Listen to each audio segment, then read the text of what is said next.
بسم اللہ الرحمن الرحیم۔ السلام علیکم۔ حضور پاک صلی اللہ علیہ وآلہ وسلم کی چند اہم نصیحتیں۔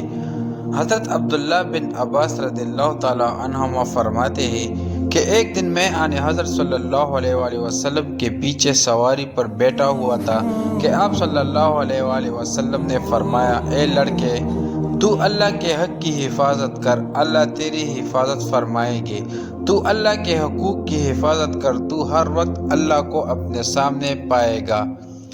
جب تو مانگے تو اللہ ہی سے مانگ، جب مدد طلب کرے تو اللہ تعالیٰ ہی سے مدد طلب کر، اور اس بات کو اچھی طرح جان لے کہ تمام امت اکٹھا ہو کر تجھے نفع پہنچانا چاہے تو اس کے علاوہ کوئی نفع نہیں پہنچا سکتی جو اللہ تعالیٰ نے تیرے لیے مقدر کر دیا ہے، اور تمام لوگ جمع ہو کر تجھے کوئی نقصان پہنچانا چاہے تو اس کے سوا کوئی نقصان نہیں پہنچا سکتے جو اللہ تعالیٰ نے لکھ دیا ہے۔ ترمذی شریف۔ اس حدیث شریف میں جناب رسول اللہ صلی اللہ علیہ وآلہ وسلم نے حضرت عبداللہ بن عباس رضی اللہ تعالی عنہ کو مخاطب کر کے 5 باتوں کی نصیحت فرمائی۔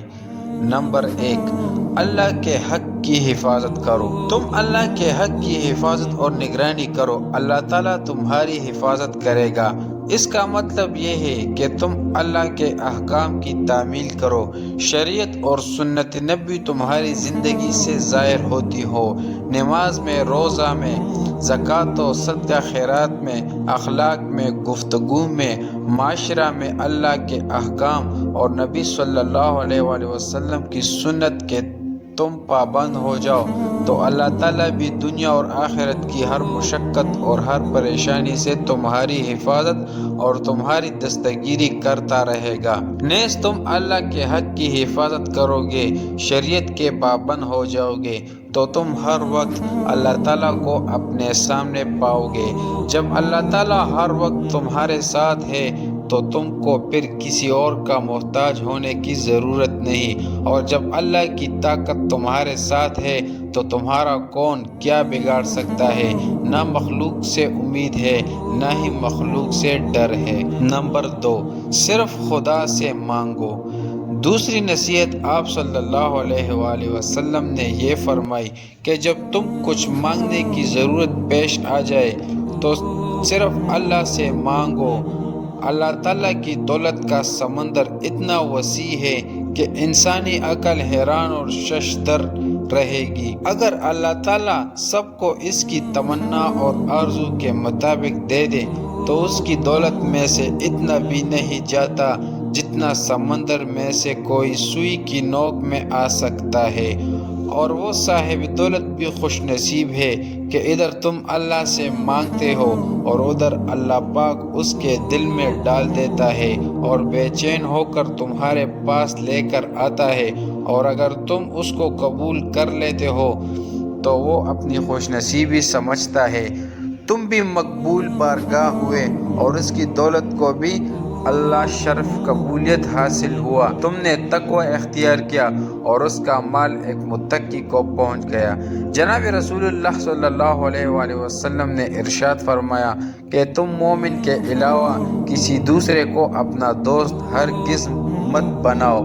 تمہارے یہاں کا کھانا متقی لوگوں کے علاوہ کوئی دوسرا کھانے نہ پائے، لہذا تمہارا دوست بھی کامل ہونا چاہیے اور تمہارے مہمان بھی متقی ہونے چاہیے۔ ترمذی شریف۔ نمبر 3، صرف اللہ سے مدد مانگو۔ تیسری نصیحت آپ صلی اللہ علیہ وآلہ وسلم نے یہ فرمائی ہے کہ جب تم کسی مصیبت دشواری میں مبتلا ہو جاؤ، کسی پریشانی میں، بیماری میں، دشمنوں کے نرغہ میں آ جاؤ اور ہر طرف سے تمہیں ستایا جا رہا ہو تو ایسے حالات میں تمہارے دستگیر صرف خدا تعالیٰ ہے، اس لیے صرف اسی سے فریاد رسی کرو اور اسی سے مدد مانگو۔ نمبر 4، مخلوق تم کو نفع نہیں پہنچا سکتی۔